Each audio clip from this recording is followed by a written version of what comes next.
I want to welcome all of you to another session in our Women Lead webinar series brought to you by Connected Women of Influence. I'm Michelle Berquist, your host today, and we are delighted yet again to bring another webinar series to our Association of Professional Women.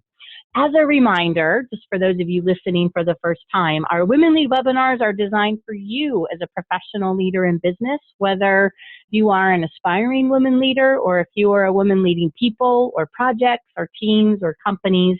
Our goal is to select topics and themes that support your goal in leading and achieving and succeeding more effectively in business. Just a few details about our webinars. Our webinar is just shy of 1 hour, and our thought leader today is ready to share some fabulous insights and ideas, as our topic today is a good one, and I think this is for all of us as women what we face, and that is, are we struggling to juggle it all? How to find your life-work balance, which I think there is none, but I know Jenny will tell us there is. How to find your life-work balance and rejuvenate, grow profits, and inspire people. A few other logistics. Jenny's going to be presenting for about a half hour, and at the half-hour mark, we're going to be answering any questions that you've submitted online during the presentation portion of our webinar. So if you see, as our attendees, there is a little Q&A box. You are welcome to put in questions that we'll make sure that we address before the end of the webinar, and we'll start at a half hour. So let's get going, and I want to introduce you to our amazing thought leader today. I am delighted to introduce you to Jenny Dufresne. And Jenny is a transformational leader, a speaker, and an entrepreneur. She is also a best-selling author of the book, From Empty to Overflow, five radical actions women leaders use to rejuvenate, grow profits, and inspire people. So it's an amazing book. I actually picked it up and read it.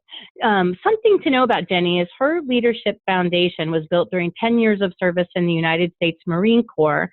And as a Marine, she learned the importance of integrity, taking care of people, and leading by example.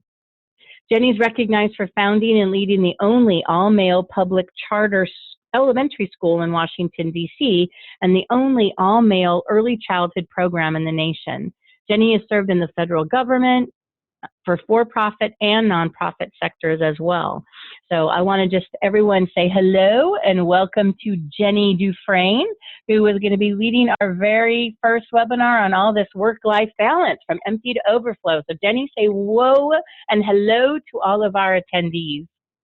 Excellent, excellent. Thank you so much, Michelle. I'm so excited to be able to come and share some things that I've learned, but most importantly, to be able to give women leaders the opportunity to lead from their overflow. Now, leading on empty, as you're going to find out, is something that so many of us, we end up in this space. And as Michelle said, I run a training and leadership development company here in the greater San Diego area. It's called Dufresne Solutions Group. As Michelle said as well, where I discovered my empty and had to figure out how to lead from my overflow was really as a trailblazing leader and founder of the only all-male public charter elementary school in Washington, D.C. And I love speaking to great groups like CWI. I'm also a member of CWI, so I'm so excited to share today.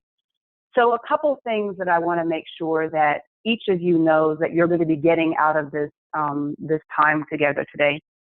First is I'm going to share some of the 5 radical actions that I've used to decrease my stress and increase happiness. Now, I know that every woman leader absolutely wants to lead happy, lead full, just lead from joy. And so that's we're going to start learning some things about how to make that happen. The other thing is that I'm going to share with you one radical action out of the 5. I'm going to share one that's going to allow you to create 7 hours of self-care weekly. Now, I know that might sound a little outlandish, but I'm going to show you a way that I've created it in my life and that you can create it in yours.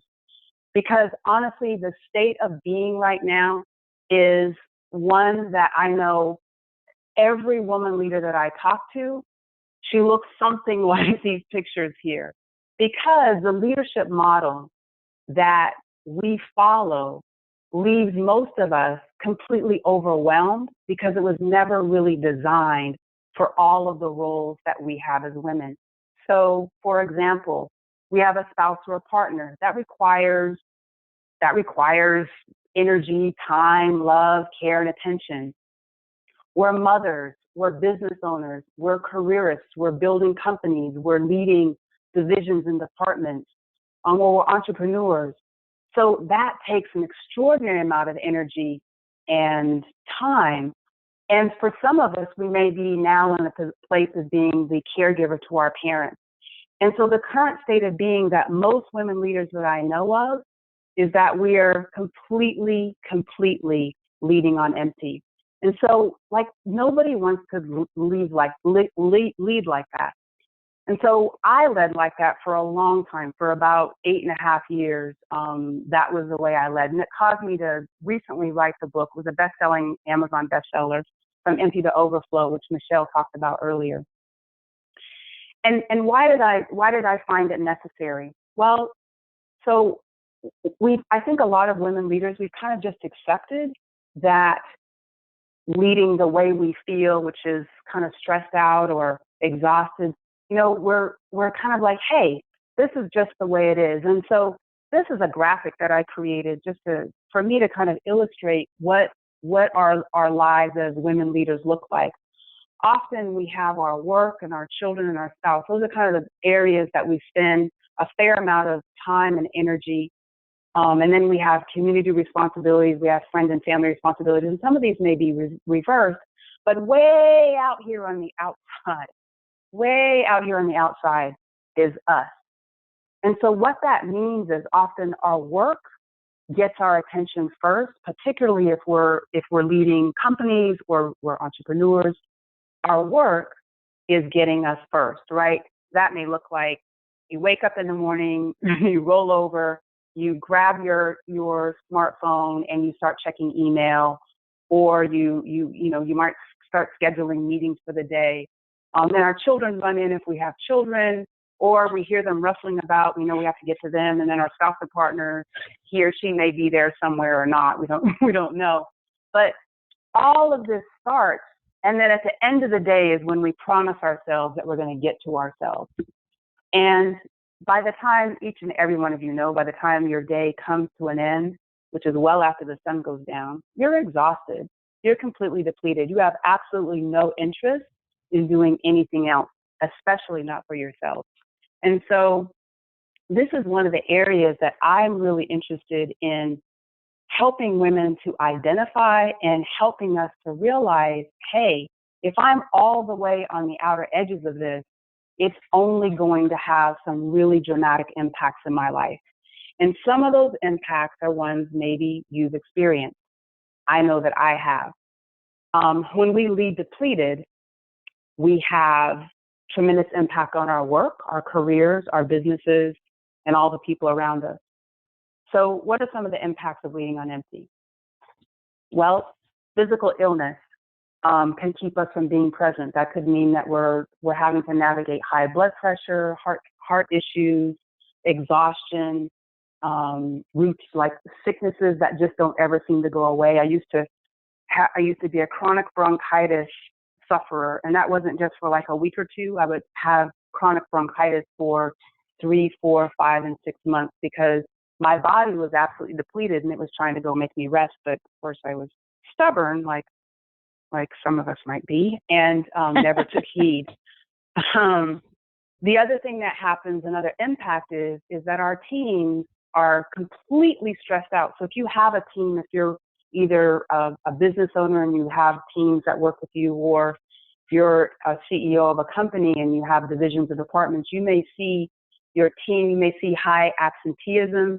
You may see teams that are kind of lethargic, lack motivation, and you find then that you end up kind of being in a micromanaging role because they're just kind of disconnected, either because we're so stressed out as a leader that we have sort of this, I need you to do all these things, do this, and we tend to run at such a high level that people around us just don't see how they can keep up. And so And so what happens is we can become micromanagers because we see that no one can keep up with this and we can't understand why anyone can keep up with this. And really, it's because we're really not designed to be able to be kept up with in terms of the way we're leading.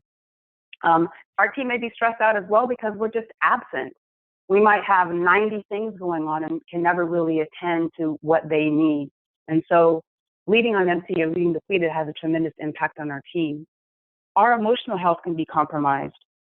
That can look like depression. I remember, I remember going months feeling really melancholy and blah when I was leading the organization that I led, built and led. And I didn't really understand what it was. I thought it was just, I need to, grind it out and muscle through it more. But our emotional health could be depression, it could be anxiety, it could be panic attacks. There's a whole host of impacts to our emotional health when we're depleted because we really have nothing left. And so every little thing is sort of like nails on chalkboard. We're just hyper alert or hyper shut down, either way. Our relationship with our partner, spouse, children could be very contentious or it could be non-existent. And then the other really big thing that I know happens and impacts is that our profits end up becoming impacted because of all of these things that I just mentioned. And so there's a huge cost to leading on empty. Just to share a little bit, so building a multi-million-dollar organization, which is what I did, from conceived of it, designed it, built it, led it, and I didn't have anybody to tell me, hey, there's a different way you can be leading. I didn't have anyone to mentor me. And most of the women that I knew were, they were kind of in the trenches, if you will, heads down, building and leading. And so I had no idea really what to do. But I'm a former Marine, and the way I was trained to lead was all about sacrifice, right? With sacrifice, you do all those extra hours, you push as hard as possible. And so my norm was 15 to 18-hour workdays. And I don't know if any of you right now are working 15 to 18-hour days, 6 or 7 days a week, and you understand that as being necessary because of, you're building a business or you're leading, and that's the expectation. And so I remember this time when I had been subsisting on coffee because I really believe that coffee was a major food group. And so I would, drink coffee at 2 or 3 in the morning when I wake up, and I would race off to work. And I was doing this over and over and over for weeks and weeks and weeks at a time. And this one particular day, I had been invited to come to a senator's fundraiser, and this was in Washington, D.C., and she was a very influential and prominent senator, and it was a very small group of leaders, influential leaders, of which I was one. We were invited to come to this exclusive fundraiser for this senator. And of course, that's an amazing and a wonderful opportunity, right? So if any of you have ever had opportunity to do something similar, it's a really great honor. So I get there and I'm talking to my colleagues. There was only about 25 of us in the room. So that's how small and intimate it was, at a really nice home. And I was sitting talking, we were very animated, and I remember the room just kind of shifted. It rocked a bit. And I was kind of like, I was holding orange juice in my hand, and I reached my left hand out to kind of balance myself against the wall. And as I was standing there, I remember these gray curtains sort of coming from my peripheral vision and coming whoosh, right around in front of me. And then far, far, far, far away, I heard a thud. And I woke up from this great nap. And I remember looking up and I was wondering, why are all these men in my bedroom? It just didn't make any sense. And as I woke up even more, I realized that I was on the floor of this senator's fundraiser. An ambulance was called. I was strapped down on a gurney, and they rushed me to the hospital. And the whole time, I just couldn't figure out what had happened. I was that pillar of strength and armor and, see the hill, take the hill. That was me. That was how I led. And that's how I led And that's what I believed I should do. And so in the hospital, they couldn't figure out how to slow my heart rate down. It took them hours and hours and hours. And I know that right now, there's someone that has had an experience like this, or there's a woman leader who's on the brink of this. And I'm not alone. Like, I have come to find out that I'm not alone. And so what I'm really committed to is creating a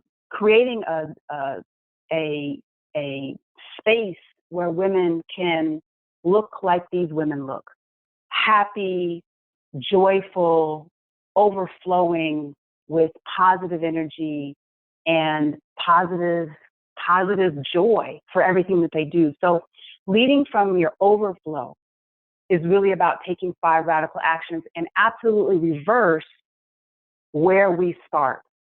And we have to start because we're the engine for everything. Women in any role are the engine for everything. And women in leadership roles are absolutely the engine for everything. And so my whole entire mission and goal and commitment is to shift this idea that we come last and put us first, because it's absolutely non-negotiable. We have to lead from a place of absolute overflow.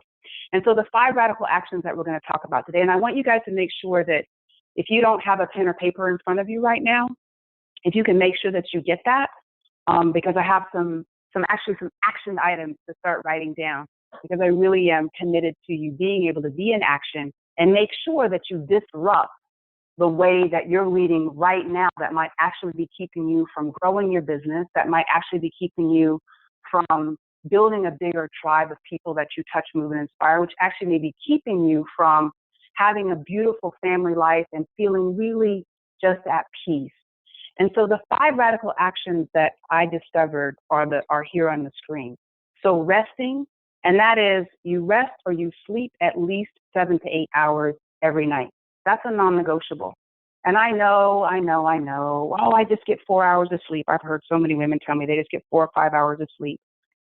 And they usually, in medical fields, they usually call that sleep deprivation. And if you do it day over day over day, it starts to affect how you see things around you. It starts to affect your discernment of what's coming at you. So resting, 7, 8 hours of sleep is a non-negotiable. Reconnect. Now listen, I know that so many of us are really busy that one of our mantras is like, oh, I'm so sorry. I'm too busy to come to that. I'm so sorry. Like I can't come to the birthday party because I'm really busy doing whatever, fill in blank. And what I'll share with you is that our being so busy that we miss the relationships in our lives, maybe that person that we married or that we're in partnership with, maybe our best friends that always called us on our stuff. We have to make time. That's a radical action, is to shift from being so busy that we don't have time for those people that are important to us, to be in constant present action with being connected to those people who are super important to us.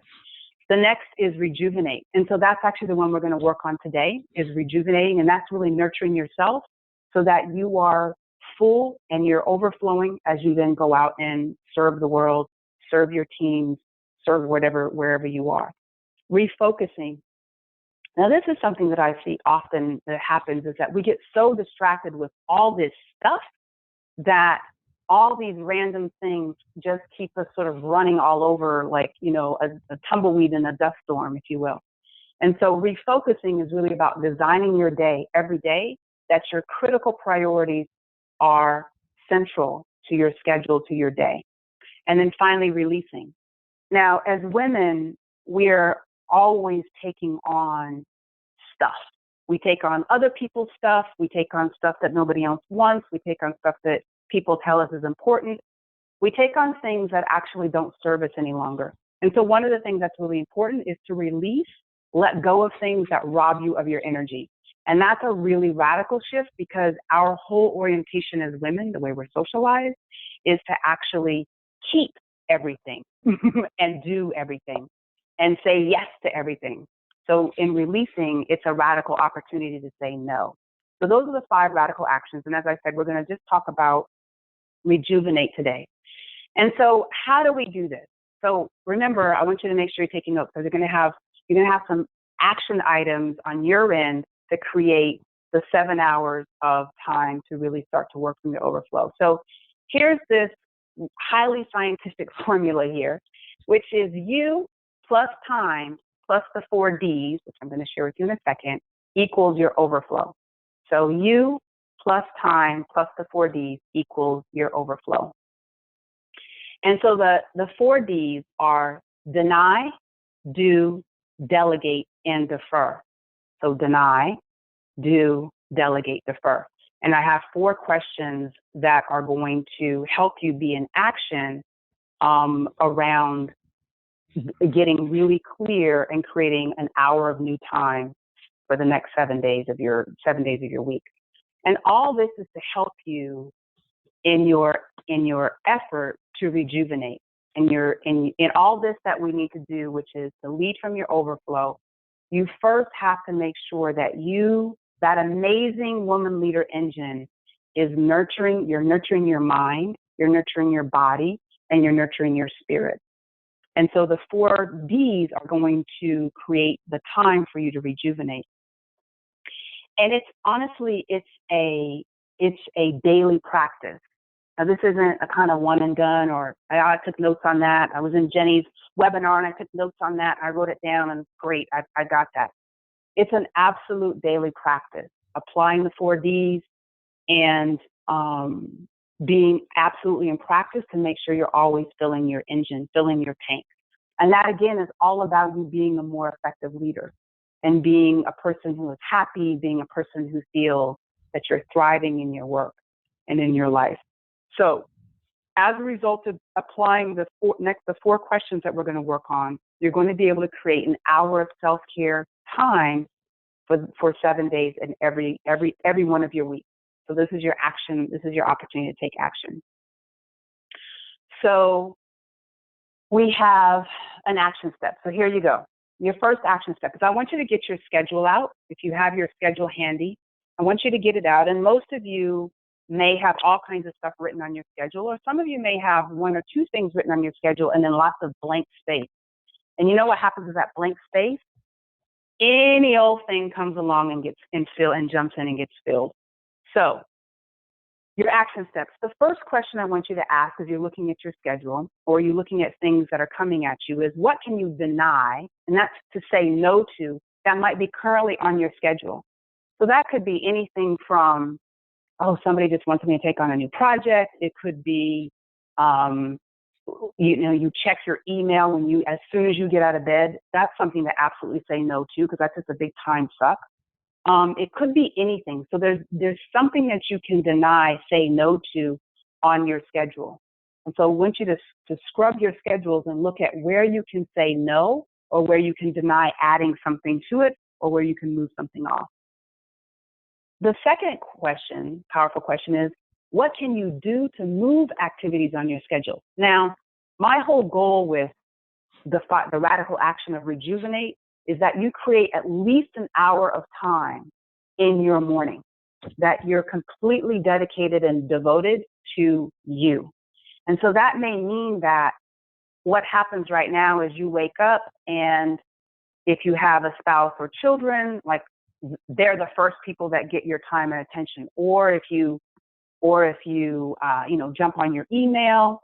So anything like that currently is happening, it's either on your schedule or it just happens unconsciously, is to start to move that down. Maybe you say to yourself, I'm not going to start that till 7 a.m. I'm not going to start that till 8 a.m. And I'm going to get up at 5:30 and I'm going to have an hour for myself from 5:30 to 6:30. And it's sacred time. Nobody else gets to mess with it. So that's your second question. What can you do to move activities on your schedule to create that extra time in the morning? Your next question is, what 3 things can you delegate to staff, friends, or family? Now listen, I know that most women leaders have a challenge accepting help. I know I certainly did. We're like, no, I got it. Or, a friend comes and says, hey, I can help you do whatever, and you're like, no, I got it, I can do it, I've got this covered. Well, the reality is that they're coming to share help with you because they see that you have so much going on. So what I absolutely want you to do is to commit to saying, thank you, yes, here's this. And if you have a timeline, you need something done, like with the staff, say, I need it by Friday or Monday or 2 o'clock or what have you, and then that you can let it go. With your friends, let's say there's a friend who lives near the dry cleaners. Ask him or her, listen, would you mind picking up the dry cleaning? Because that could give you another hour, or maybe you run out of the house in the morning to go and handle that particular task. Or your family. Maybe you have a spouse or you have children that are old enough to make breakfast. So, okay, maybe the kitchen will be dirty, and then you train them and teach them how to clean up the kitchen. But identify 3 things that you can delegate to staff, friends, or family. And then finally, what's on your schedule that you can divert to another time period? So again, checking Facebook, which is entertaining and then becomes a time suck, or it could be, phone calls, or someone just demands that they have to talk to you at a certain time, and maybe you can defer that to another time in your day where it doesn't impact or interrupt the time when you want to spend on things. So those are your action steps, and they're really designed to help you move things forward in creating that new time in your schedule. So if you want to learn more, I have a Facebook page. It's facebook.com/leadersummit. And in that, if you hop in and like the page, I'll invite you to come to my Leader Lounge, which is a small group where I'm sharing more tips and more opportunities for what women leaders can learn to continue to apply these particular tips and opportunities. And if you're interested in learning more about my book and other activities that I'm doing, please visit fromemptytooverflow.com, because that's a great place for you to also get connected to this work, because it's really, really, really super important for every woman that is leading any endeavor to lead from her overflow, to be happy, to not feel guilty to say no, to have teams that are thriving and teams that are excited about coming to work and really advancing your business, advancing profits, and doing great work on the planet. So I'm super excited now, Michelle. If anyone has any questions, super excited to be able to just add my thoughts. This is also where you can get a hold of me at both my number and my email, and also our company website that has the training and leadership development work that we do.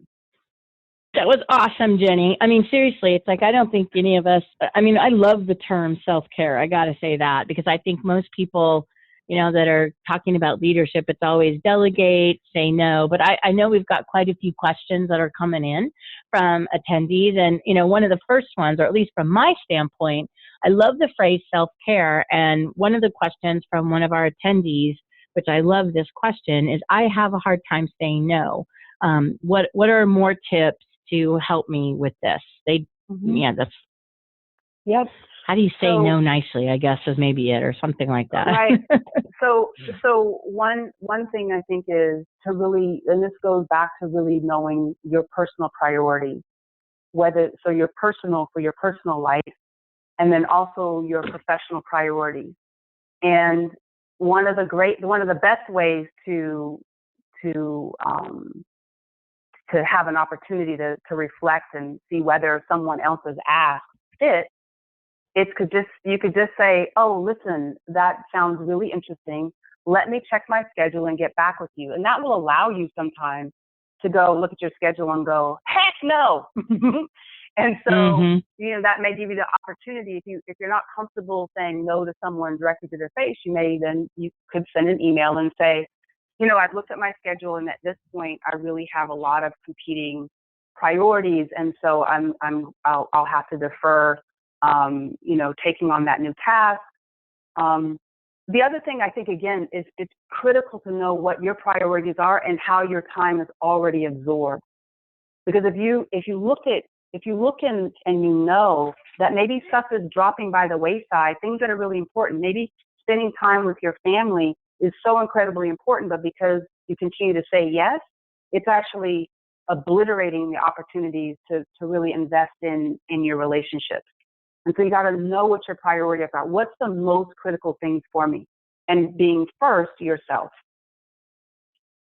You know, and I'm pausing on that one, you know, and here's why, because I'd love your thoughts on this one. So this isn't a question, this is more my comment and things I see within our association is so many members, you know, I mean, I hear you're supposed to say no, you know, and then the same message is out there that says, you know, be involved. It's like volunteer, take on a leadership role. You know, there's all these things that we're just bombarded with what to do. And I honestly, it's like, this is something every single, you know, woman owner, female leader struggles with. And I think I'm having a hard time for me getting around the idea of no. Not that I can't say no, but it's like, how do you pick and choose which ones are no versus, oh, you need to really kind of like be thinking twice about this, because it is important to be visible in the community. It's important to be involved in your community that, you know, you are a part of as a business leader. But maybe some more thoughts on that, because I've seen women that have gone through, let's say, quote something, and all of a sudden they're saying no to everything. And then that impacts their business in a negative fashion too. So any thoughts on that? Because I've seen it. So I'll give a story as an example. And this is a board chair that I had, it was part of the school, and it was a man, but he was he was a reservist, so he was doing stuff that, you know, military stuff. He had a full-time job. He was a single parent. He also was trying to run for office, and so he said yes to sitting on 8 different boards. 8. Oh my gosh. But he's no different. So the example applies, right, to your question. He was on 8 different boards and was a board chair, and I didn't know this, otherwise I would not have picked him. He was on 8 different boards and was board chair of, I think, 4 organizations. So imagine what happens with fundraising, because this is all important, and imagine what happens in terms of him getting real things done, right, that were really important. So again, taking the same idea, if we're doing so much that we're not able to focus well and give in a way that's got great value, then that's a question that we have to ask. So I believe that for him, his strategy of being on all these boards was actually to bolster and support his political run. Well, I will tell you that it did not work for him, because he was so spread so thin that he was effective nowhere. He was not effective on our board. He could not raise the money because everyone wanted him to raise money, and his right. So he was basically trying to go into the same pockets multiple times for all these different organizations, and nobody knew what he was great at. And so I would just say that I absolutely agree with you, Michelle, that our businesses as business owners and building our businesses, it absolutely, right, being seen and being connected is part of the engines that move things forward. I agree with that. I also think that sometimes it's helpful to be discerning around what is actually will get me the impact that I want and the forward momentum that I want or that I need for my business or what have you. I think, and I'll use myself as an example, I'm a new Californian, and I brought my company out here, and so I'm working to, you know, figure out California first of all, but also build momentum around my business. And I've gone to zillions of networking things. And what I've become cognizant of is that I can be more sharply focused in 2 or 3 areas that I will have greater ability to influence, because my energy is focused, is more sharply focused. Yeah. So I don't I know get that. Like, that. it's not it doesn't solve, like, it's not, I think each of us, for whatever business we're in, I think we have to figure that out. Like, what makes sense. Or another part of this is, are we using other influencers to help move that forward momentum along? Because oh, sorry. Go ahead. No, go ahead. Oh, I'm sorry. I was interrupting you. You finish your thought, and then Mm-hmm. I got a comment. So go ahead. No, I think sometimes, again, and particularly as women leaders, we may not utilize the power of our networks that we already have that are available to actually create forward momentum for us. Does that make sense? No, yeah, it totally does. And I think, again, there's 20,000 questions. I mean, I kind of chuckle a little bit because, I don't know a woman out there. I mean, we're almost like we're brought up, that's like, be busy, be involved, be. And it's like all of a sudden we're in this state of busy, but I think, a key question for our attendees, this is my question. It's like, how can somebody start? I mean, recognizing it, I think, is one thing. The second thing is, you don't immediately just start denying and delegating it. Like, what would be a couple of easy steps that somebody could do to recognize and then maybe prioritize kind of this journey, if you will, from empty to overflow? Because I don't think it can change overnight, right? So what would maybe be some steps that, could be, let's say, slow change, where you recognize things maybe and then kind of start the process a little slower? I mean, I think so there's a couple things. One, it can actually go as fast or as slow as we decide it. I do believe that, right? So if we have a health crisis, it can go really fast, right? Mm-hmm. So right. if there's a serious pain point, it will go as fast as we decide it's going to go. So I think that's I think that's if we found ourselves in the midst of a divorce, like, that can be the pain point that we're like, oh, I want to shift from being not present to being present. And so then it's about the decisions and choices. I think one of the really, and I said this in the 4 action steps, one that's, I think, pretty simple, and we don't take advantage of it, which is, what can we delegate? Are there 3 things? And that's like, I'm not a big, I'm not like, these are the 40 things that you should do right now to make your life better. I'm not that woman. But what are 3 things? But what are 3 things in a day? If someone calls up and says, hey, can I help you? The question, that the automatic response in our head goes something like this: no, because it'll take more time to teach you what I know how to do. So no, I'm not going to do that. So I'll keep it, right? That's one thing. Or, well, I don't really want to be an imposition on you. So the person called you to ask, how could they help you, right? You being right. us. And so, no, I don't want to be an imposition. The person called us, how can I help you? What's the offer? And as women, we don't take that on. So, but just when someone offers to help in any way, say yes. Like just go through that exercise. How many times a day do people say yes? Boy, the other issue, though, is that people have stopped saying, how can I help? And they just watch us submerge under all the stuff that we keep saying yes to. So I think there's 2 things. If someone offers help, how can I help? Could you do this for me? Give them one thing to do. Thank you. Could you do this for me? And allow that to happen.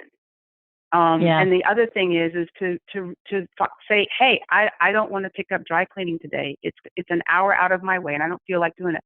Call a friend, call a spouse, call a kid. Could you go pick up the dry cleaning? Please and thank you. Like, it's little things like that. And all of this is about creating that hour anew. For me, this is all about just creating an hour for ourselves in our day. And preferably Love in the that. morning. I think so. And I think too, it's like, I mean, you're talking to the person that has the hardest time asking for help, right? And I think what I've had to learn over the last few years is, when I say, hey, can I just ask for your help or assistance? I mean, the freaky part is no one's ever turned me down. Do you know what I mean? I mean, so I think if we can get comfortable with the way to ask the question that's comfortable for us and know that asking for help is not a bad thing, that's pretty genius. And here's another question. I find this funny because I'm thinking the same thing. when you're talking about the me time, your sacred time for 1 hour of self-care daily, it's like, well, what do I do during this time? And one of the questions, I was like, oh, good question. Like, how do you define what you do during your me time? So there's a couple things that I'm a big fan of. I'm a big fan of getting into nature. And, you know, that could be taking a 20-minute walk or a 30-minute walk, or just sitting out in your backyard and without your technology, mind you, without anything coming in, without any other stimuli. Oh, darn. Right. It's not a time to check Facebook. I'm not on that. Like real genuine time of just listening to the birds. And people are like, oh, who waste time? You're not wasting time. You're actually rejuvenating your spirit. You're helping your mind to get clear for the day. So we actually make much better decisions when we're clear-minded, shockingly. So getting into nature is a big one. It could be, if you don't already meditate or know how to meditate, it could be spending time just breathing. If you're someone, and I've gotten into yoga a little bit, and I'm like, wow, this is pretty cool, because it combines breathing, stretching, so you get your physical, you know, self in that. But it's really about creating or doing activities that you could journal. Journaling is a great activity. Again, like I said, taking a walk, doing things that just help you get centered and calm. And it may be that you don't do any of the meditating, or you don't do any of that. Maybe just sit. Go somewhere and sit, but sit in nature, hear the wind, listen to the birds, and just allow yourself to just sort of settle before you launch into your day. And I guarantee you, every woman that I do this work with, guaranteed her day is balanced, it's calm, it's focused, and amazingly enough, she has greater impact getting things accomplished. I have to laugh because I'm sitting there thinking, you know, I mean, so powerful is what you just said, is don't do anything. It's like, seriously, if I could have a sit with myself, to myself, about myself, and quiet myself, that would be a pretty powerful thing, because I think we're so busy doing. And, you know, I mean, that's genius. Yeah. Because I mean, we're just thinking, you know, what should I do during that time? And it's like, you're saying, don't do anything. Just be with yourself. Right. Yeah. That's pretty good. Here's another question. Go ahead. Yeah, you go ahead. Say, in doing that, it's all about, like, we are the engines of our business. We are the engines of how we touch, move, and inspire other people. We are the engines of how people perceive us, right? So if I'm completely fanatic, and over the top, and, you know, my hair standing on end, people see that, and they might be jarred by it, or our teams are affected by it, or our profits are affected by it, because usually that means we're probably squeezing the life out of something, because we're so, like, we can't see clearly what's happening. And so absolutely, Michelle, just being without our technology, without a bunch of stimuli, really allows us to get really clear on ourselves, and that helps us to be much more effective in our leadership roles. Well, you touched on energy, you know, and I've always found, and I hear this from women, you know, and other speakers that kind of say, find what's the best time where you have high energy, right? I'm just curious if you could maybe, can that fit into where you work from, you know, work from being empty? Because I find that I'm better certain times in the morning, really early, and as I get into late afternoons or evenings, my brain is mushy mush. So what are maybe some ways that people could utilize that, of when your best part of the day is? Yeah. So for most of us, the best part of our day to be connected to ourselves is before our day launches, right? And that is in the morning. So that's why, again, you know, scrubbing our schedules, creating that hour of our sacred time to just you know, be with ourselves and all that. The other thing that's really important, and this moves into productivity, and all this is also about productivity, but this moves into productivity, which is when we are with the time in our day when we are at our best and our sharpest and our clearest, may be the time when we want to design a new program. It may be the time when we want to start to flesh out a new strategy. It may be a time when we want to really vision where our companies are going. It may be a time when we want to do that kind of really creative and generative work. What I would say it's not the time to do is to check email. It's not the time to sit on Facebook or it's not the time to have some silly meeting that just is depleting and doesn't have any generative energy to it. It's like, I got to hear about that again, or right. Those kinds of activities for me get pushed to times in the day when my brain is mush and it just needs to sit there and look at people and receive information or it doesn't have to take up my best thinking.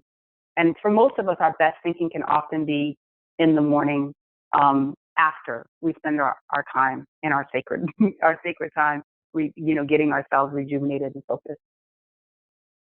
Love it. Here's another one. This one's on the put me first. I have 3 kids, a husband, and a full-time business. What are some strategies I can incorporate to put me first? Yep. So 3 kids. I'm like, God love you, girl. On that one, yes. And a husband and full-time business. Yes. So that makes this whole conversation absolutely critical, because that woman is leading a number of different endeavors, right? And so it goes back to the 4 Ds. It goes back to absolutely making sure that that this time for self is carved out, and there's also very clear communication. One of the things that I would say often happens with moms is that we don't clearly communicate that this is the time where I'm working or I'm rejuvenating or I'm doing for myself so I can be better for everything else. Like having that clear conversation with each child individually. You can even, depending on the age of the kids, you can make a little visual. Sometimes you make a little visual chart that says, that has a big picture of mommy and it's from this time to this time, or however that would work in your family. But that this is mommy's time when nobody gets to come and interrupt. That could be that mommy's in a special room, or mommy's outside, or mommy's out taking a run, whatever it is. But that's a time, and it's communicated, and not in a negative way. And maybe you can set up in your family that everybody has that time. Everybody has that hour every day. Each individual has their, so little Johnny has his, little Sally has hers, little George has his, and, the husband has his time. But that it be a conscious conversation in the family. And sometimes, depending again on the age of the kids, they need a little visual. I coached a woman who had a 5-year-old daughter, and this woman has like more things going on. She has a husband who's gone 90% of the time. He's in the military. She's a reservist in the military. She works a full-time job. She was going to school full-time, and she had a 5-year-old daughter. And she said that her daughter would scream every morning when she would get ready to go to work. Mommy, don't go. Don't. It was just like battle, and she felt so guilty. So what we worked on was creating a visual chart where she sat down and talked to her daughter about, here's our time. I forget her daughter's name, but here's our time, Susie, where it's just going to be our time. And it was a visual chart, and there was a way to move each day to know that I'm getting closer to my time. She said that it dramatically reduced stress, and her daughter went from being this stressed out like kid that was like, oh my God, having anxiety, to her daughter's like so excited and happy because she knows when her special time is going to be. Right. So that's cool. Right. And I think it's great for families to create those visuals, but also to say, like, this is my time, and each of you have your time, to help us just be clear. So it's about clearly communicating along with creating a clear system or structure. I like that, because even with the kidlet, I mean, they knew they had something to look forward to, right? As opposed to thinking something's being taken away. That's cool. Exactly. I know. Here's another question, and then I've got a question for you. But someone else wants to know, give me a little more details between the difference between deny versus defer. A little confusion there. So deny is like, no, it's not happening. Like, I'm not doing that. Defer can be, it can be something at a later time. So let's say I'm going to give an example that's a work example, because maybe that will be more helpful. Is that often someone comes to us because we're a game changer and a world shapeshifter, and they say, oh, Jenny, I want you, look, I have this new thing, and I'd be like, this is a great opportunity for you, blah, blah, blah. And I could look at them, and my deny could be like, you know what? No, it doesn't actually fit with my priorities, or no, I already have, a full schedule. So, no, that doesn't make a lot of sense for me. And one of the things that is really important about the deny is sometimes to say no to about 80% of the things that come whizzing at you, which sounds really like scary. But imagine that, like, because you're someone, most women leaders get a lot done. A lot right. comes to us to do because other people want us to get stuff done for them, right? So defer is, it sounds like a good idea or interesting idea, but I'm looking at my schedule, I'm looking at my time. I want to keep my 1 hour sacred for myself. And I have the rest of my day is pretty well booked. And so this is a great idea, but I'm going to defer it to August. And you could say, yeah, it really looks interesting. Let's circle back and talk about it August 15th. And then you can write a little list somewhere, a little note that says August 15th, we're going to talk about this idea. And then when you get to August 15th, so two things will happen. Either the person is going to forget about it, or you're going to put it on the list and you're going to realize if it's something that you've generated, a great idea you've generated, that when you get to August 15th, it's not so important anymore. So Love that. Hopefully that clarifies the difference between deny and defer. It did for me, so I hope it did for our attendee that wrote that. I think this is another question too all the time, Jenny, is so many women, will just feel that, saying no is so hard for them. And so there's this guilt, that comes with, trying to find balance or putting yourself first and all these things that you're saying. Because to me, it's awesome stuff. How does somebody kind of maybe get over the guilt? Because I see it with women. This is my question to you, because I experienced that they just feel so guilty saying no if it's, a trusted colleague or a client, and they're like, I just can't add more onto my plate right now. How do you get rid of the guilt? Or maybe that's not a question that you deal with your clients. I see it. No, I see it everywhere. I think the biggest, I don't think there's an easy answer, because it's actually very individual.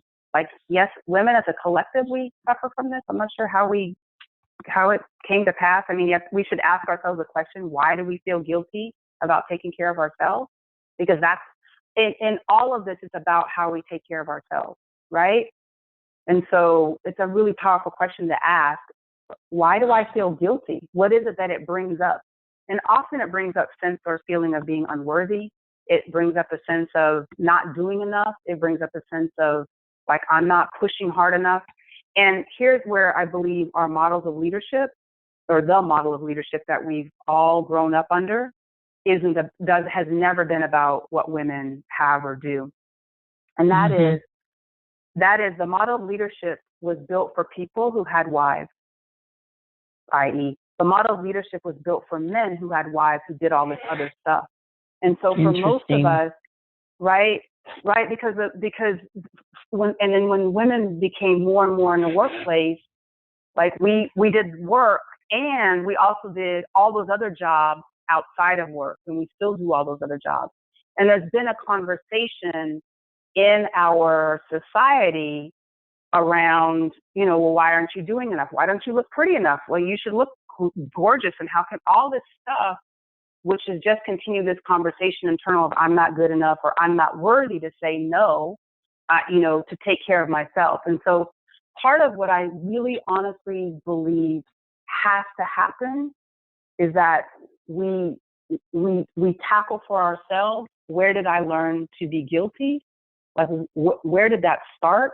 And understand that it's fake, it's false, it's not real. That is not real. To feel guilty about taking care of ourselves is feel good. Men say no all the time. Men say no in a quickness, right? And so, right. But we've kind of taken on this whole other thing that in order to be powerful and great and amazing in the world, that we have to take on everything, and it has been the case, but it's not what has to continue to be the case. And that's part of what I want to disrupt, because losing a partner, losing my health, both my physical health and my emotional health, losing something that I built is not worth me not saying no. So I think that's the most powerful. Yeah, I was going to say that's probably the most powerful thing I've heard somebody say is you're right. The old school, list of leadership was defined by men. And I think, that's powerful. I know we're out of time. That was amazing. It's like, Jenny, thank you so much for being our leading lady and our thought leader today. Thank you. For our attendees that jumped on, man, we're getting some nice traction. And thank you for participating, as we're going to be back again with another Women Lead webinar series. So I hope all of you have a great week, and thank you so much for joining us.